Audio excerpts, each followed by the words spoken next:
It's the Cat in the Hat. He cooks that. Come and see what he's cooking. You'll never go back. It's the Cat in the Hat. He's cooking for you. Shut up and listen, then you can cook too with the Cat in the Hat. Well, hi there, cats and kittens, do's and dudesses. It's another evening here with the Cat in the Hat Cook Stack. And tonight, I'm gonna make a tarte au citron. That means a lemon top. And I got this recipe off of the internet. You can find a bunch of them. This one I kind of liked because it doesn't seem like it's too sweet, and I'm not really big on like amazingly sweet things, you know. I mean, yes, I'm American, but I left there because there was too much sugar and everything. I went to France and I found out that, yeah, the French, they know their way around, you know, tablespoon of sugar and whatnot, and they don't use too much of it. So, what I got today is this. Cheers. I did say it's the evening. This is a dessert I'm making for tomorrow. So what you're gonna need is a cup of lemon juice, 175 grams of butter, already like room temperature, but already cubed.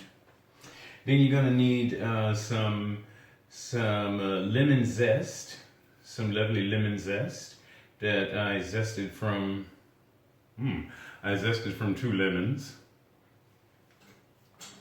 Then you have well, these are 5 because it said 4 large eggs and I don't have large eggs, so you have to use 5. I did the egg conversion. So you have 5 egg yolks and 5 whole eggs in this bowl here. And then you have 3/4 of a cup of sugar right there. This is my trusted dusty wire whisk. And this is a 1/4 teaspoon of salt. And that is apparently all you need to make this. Except for the pie crust, which I already made because I liked it. I'm going to show you my favorite pie crust recipe in a later video. They wanted to do this one with a sweet pie crust, but since I'm like, you know, not really that big on that much sugar and stuff. I mean, it doesn't have to be sugar free, but I just don't like it when it's overpoweringly sweet. It's just, you can't taste nothing but sugar, you know, and that's just, right? Don't get it. So anyway, I got all my stuff in here. It says, put all the stuff in a pan. Here's my pan. And then, like, whisk it together and slowly start to put on some heat. So this is what I'm gonna do. But not being at my first rodeo, I know if you put lemon juice and eggs, you're gonna get curdled eggs. Sort of like scrambled eggs, but not the kind that you can eat. So this is what's gonna happen here.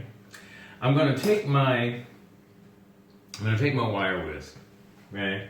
Or balloon whisk, or whatever you want to call it. Where I'm living now, they call it a Schneebesen. Don't ask me why, they just do. Which would translate to like a snow broom.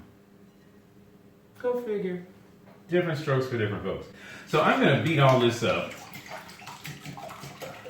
you know, kind of quick. Now, you know, if you one of them lazy folks, you can use a mixer. You know, you can use a hand mixer and do that. I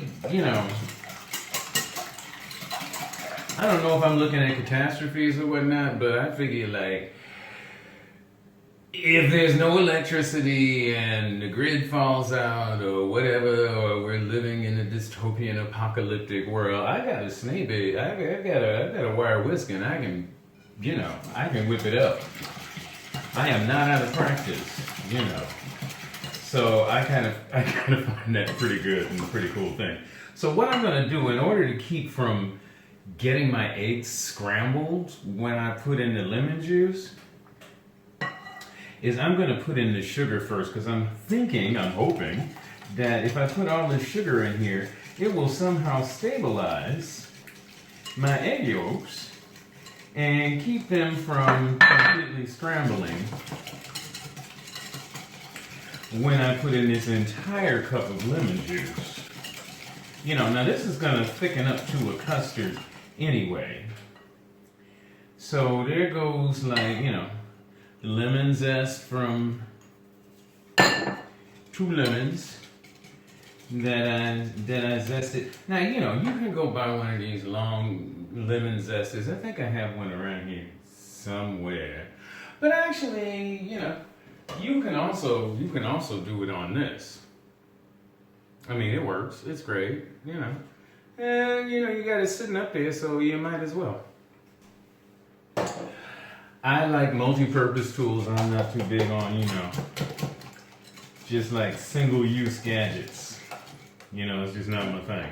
Okay, so I'm gonna take this, and I'm gonna pour all of this into my bowl here, and from the bowl into the pot here, and then I'm gonna get it started. Now, something was screaming at me that I forgot cream, but I really didn't forget cream, because that's gonna be, the creaminess and stuff is gonna come from the butter. So what you wanna do is you've got like your room temperature, 175 grams, or 3/4 of a cup of room temperature butter. Excuse me, it's getting a little dry. And now I'm wet. And they said you want to put this in here too. And already cubed. Yes, I cut it into nice little cubes. You can't really see it because it's room temperature, and you know, what do you want? My oven is already at 160 degrees Fahrenheit, because apparently after you have baked off your pastry case, it's not the pie crust, it's the pastry case. That's right, we're highfalutin over here now, and we're moving into like a different level. So this is a pastry case. Don't ask me why, I don't know. But that's what they call it. So if you ever see a recipe for a pastry case, you know what it is. It's basically a pie crust. Okay, so now I'm supposed to whisk this lemon juice in here, hoping that my eggs do not scramble as I'm whisking this in here. Well, they don't seem to be scrambling so far. They are getting very thick. And then supply the heat. You gotta put it on medium heat. They said that's about medium, and keep stirring until the butter starts to melt. Now here's the rest of my lemon juice. It's a cup of lemon juice, which is a lot of lemon juice. So this really should not be very sweet. You might want to taste it later just in case, you know, because you want to find out if this is really too tart, you know, because ain't nothing like sitting down to a nice meal with all your friends, and you serve this dessert that you made all by yourself with your hot little hands slaving over the kitchen, and you're like, oh, this is something special, because nobody does this anymore. And everybody takes a bite and they're all like, so you want to try and balance out the sugar. So you got to have this on medium heat, and you got to keep stirring until the butter is melted. And then you want to turn it down. And then you want to just keep on stirring. They said about 6 or 7 minutes until it starts to form a runny custard. Now, slightly thickened. Oh yeah, they also said, whatever you do, you have to have a fine mesh strainer at the ready. So I happen to have a fine mesh strainer at the ready. And you're supposed to strain this directly into your pastry case. I don't know how that's gonna work. I'm gonna put this stuff away right now. So I'm going to get me board and go back here to stirring so this stuff doesn't cook up on me like crazy. Go back up the stairs. Now this is supposed to be the traditional French style lemon tart. Now,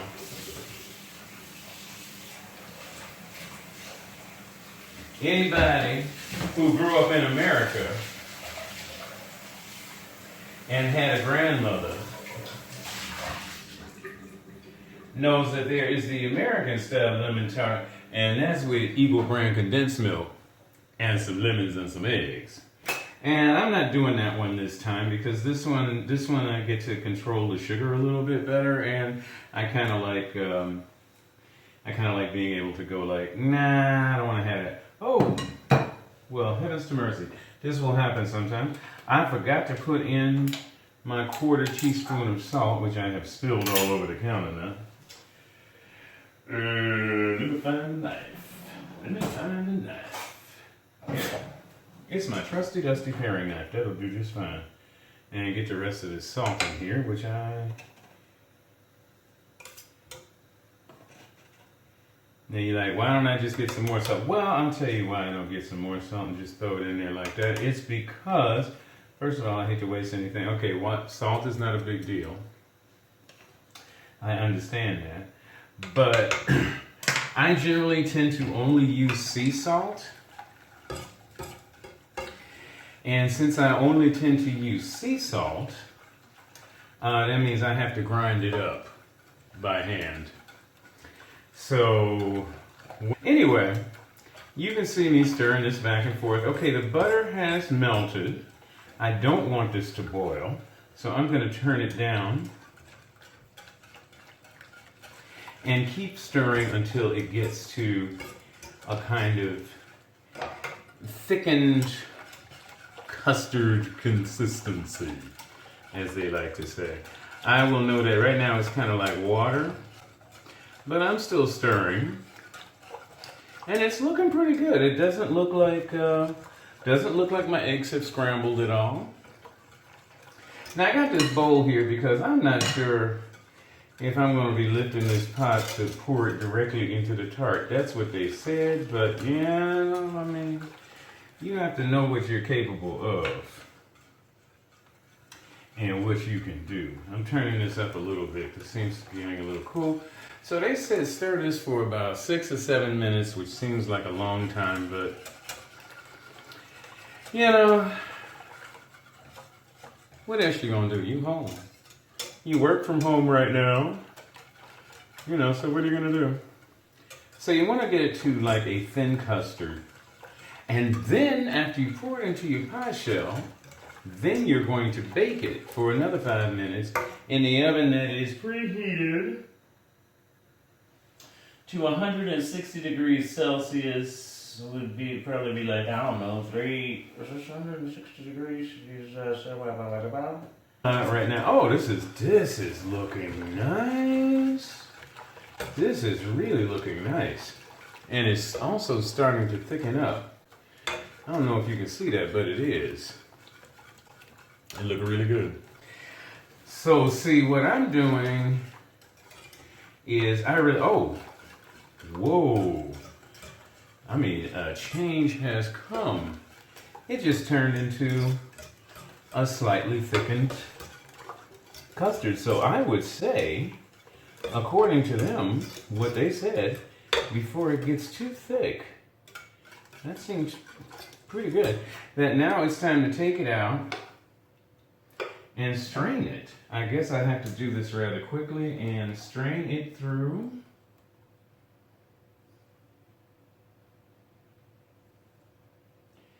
And into the pie shell. And I'm gonna have to use this spatula to do it before it thickens up too much. Okay. Seems to be working somehow.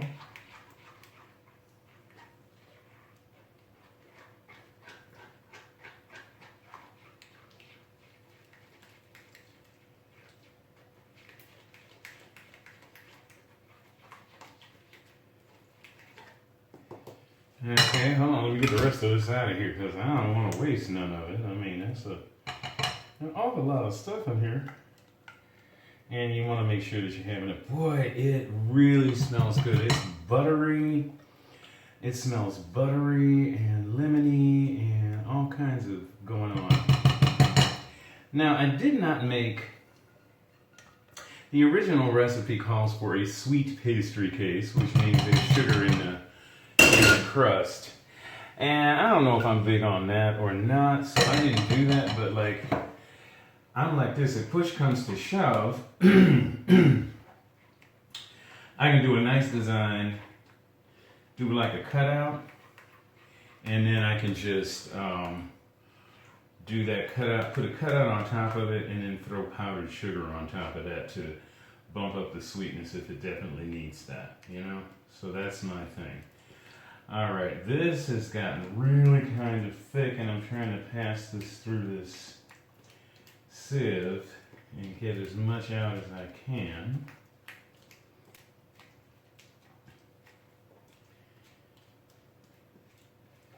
Seems to be doing okay though. Yeah. Oh, okay, so that all went in.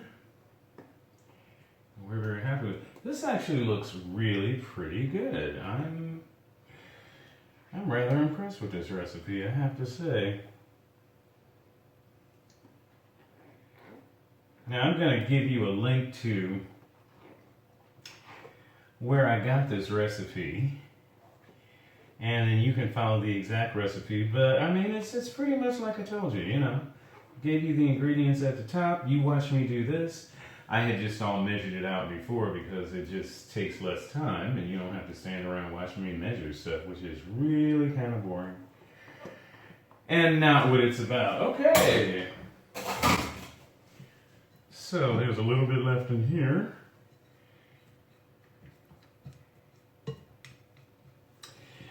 Now I think, I mean, this is going to be good and everything, and unless this fluffs up quite a bit, you're gonna have like, you know, kind of lots of crust and, you know, a low but very tasty tart.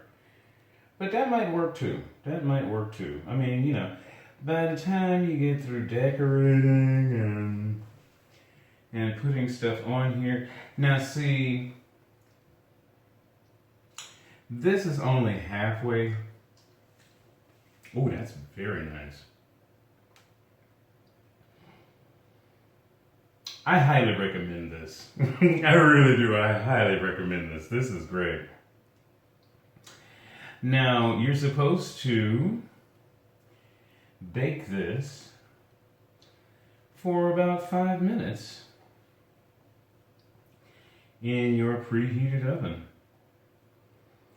So, we're gonna do that. This thing, look, this is, I mean, you know, I just tasted some. It tastes great. It's sweet, but not too sweet. It's not too sharp and it's acidic. It's just really, has a really nice flavor. Okay. You could, even if you would, serve this with ice cream. However, I think I'm going to put this down just a bit. Where's my tea towel? Okay. Yeah, that's right, tea towel. My grandparents was from the South, so we called it a tea towel. You can call it whatever you want to. Sometimes it's called a dish rag. No, a dish rag is for washing. But this is a dish towel. Or, you know, however you want. Whatever it is, you know what it is. Get you a rag and do things with it so you don't burn yourself. Okay, I move my rack down. I throw this in. It's supposed to go for 5 minutes. Okay. I'm looking to see, Oh, I was looking in my oven. You couldn't see me. Ah, yes. And I am back. So as soon as that's done, we're going to take it out. We're going to have a look at it. Then it has to cool and it has to set. So this is great if you're going to do this the day before. Well, I would say that this is done. Oh yeah, this is done. It's set. There we are. Oh yeah, that's set. It's slightly jiggly, but that's okay because it's warm. And it's gonna come out and be like, great. Now this one, it's a little deep on the crust. I mean, that's not necessarily a bad thing. But I think in order to even it out, I would probably like to try and, do some decoration to fill it up kind of to the top. So probably make those little rounds of meringue, which is just easy. You take some sugar, you take some egg whites, you whip them till they're very, very, very, very stiff, and then you pipe them out onto like a sheet and bake them at a low temperature to where they get crispy and crunchy, and that's all she wrote. So that's what you want to have. Okay, so that was it for this episode of The Cat in the Hat Cooks That. And I will be back at you again. Please leave a comment. And if you like this and want to see more videos like this, then smash that like button and subscribe. Thanks a lot. We'll see you again. Bye. It's the Cat in the Hat. He cooks that. Come and see what he's cooking. You'll never go back. It's the Cat in the Hat. He's cooking for you. Shut up and listen, then you can cook too with the Cat in the Hat.